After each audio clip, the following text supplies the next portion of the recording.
Ladies and gentlemen, boys and girls, welcome to Module 3 Measuring What Matters Culture Assessment and Impact in an Incredible Workplace. When we talk about culture, many leaders say something like this: culture is important, but how do you really measure it? And that is a very fair question because culture often feels invisible, it feels emotional, it feels subjective. But here is an important truth. If culture was not measurable, it would not have such a powerful and consistent impact on performance, retention, trust, and reputation. In an incredible workplace, culture is not only felt, it is also understood, assessed, and acted upon.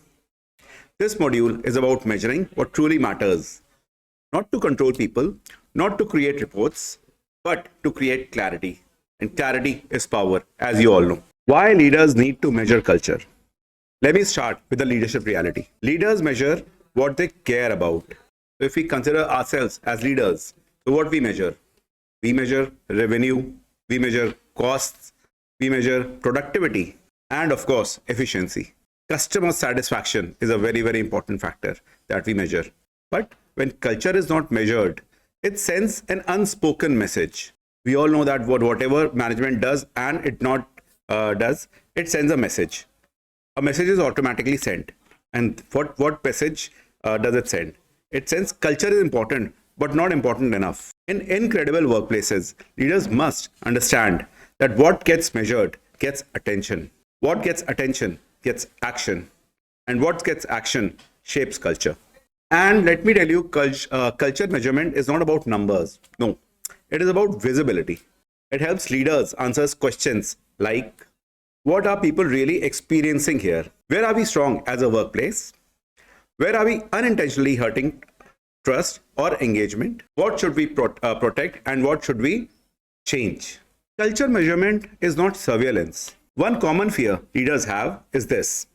So if we measure culture, people will become defensive. Now that fear comes from misunderstanding measurement. In incredible workplaces, culture measurement is not used to blame individuals, punish teams, label organizations as good or bad.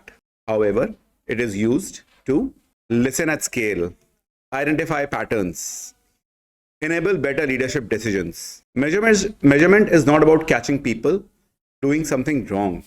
It is about understanding how the system is working. Culture problems are rarely people problems.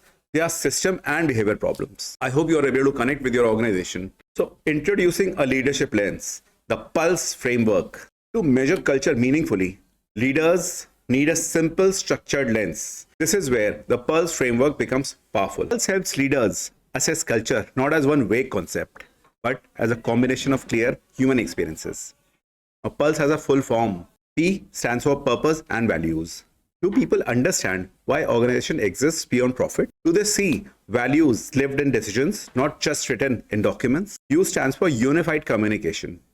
So is communication clear, consistent, and honest? Or there's confusion, mixed messages, and silence? L stands for leadership. Do leaders role model and culture they expect? Are leadership behaviors aligned with stated values? Then S stands for supportive environment.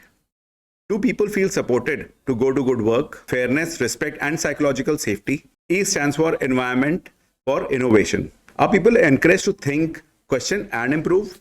Or do fear or hierarchy restricts ideas? This framework allows leaders to diagnose culture without oversimplifying it, from feelings to patterns, assessment, and diagnosis. Culture assessment is not about one score. So we all have to remember this thing.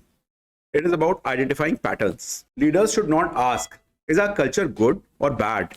What they should ask is a little different. They should ask, where are we strong? Where are we inconsistent? Where are we unintentionally sending the wrong signals? Tools such as pulse surveys, culture audits, engagement data, attrition trends, internal mobility patterns are not answers by themselves. They are inputs for leadership reflection. For example, high attrition among high performers is not just an HR metric. It is a cultural signal. Low participation in surveys is not apathy.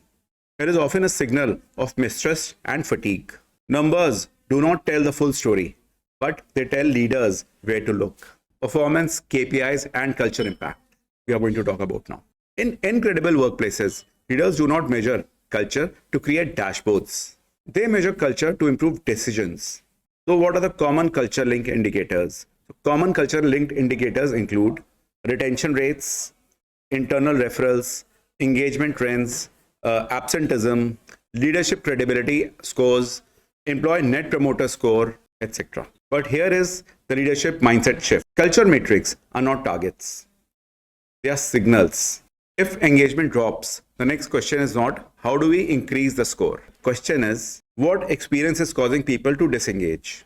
That is where good companies come in, good HR come in, good organizations come in. That is where leadership maturity shows. Now, if we talk about return on investment of culture, let's talk about that. A leadership conversation. Leaders often ask, what is the return on investing in culture?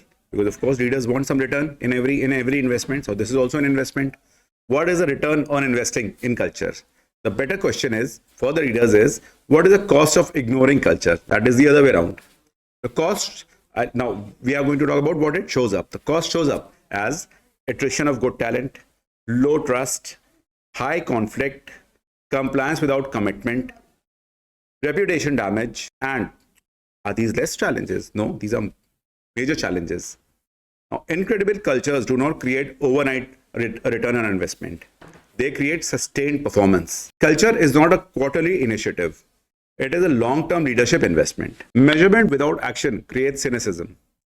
In incredible workplaces, leaders measure culture, reflect honestly, communicate transparently, act consistently. Culture assessment is not the end of the journey. It is the beginning of conscious culture shaping. When leaders measure what truly matters, they stop guessing, they stop reacting, they start leading with clarity. And that is where the incredible workplaces are formed.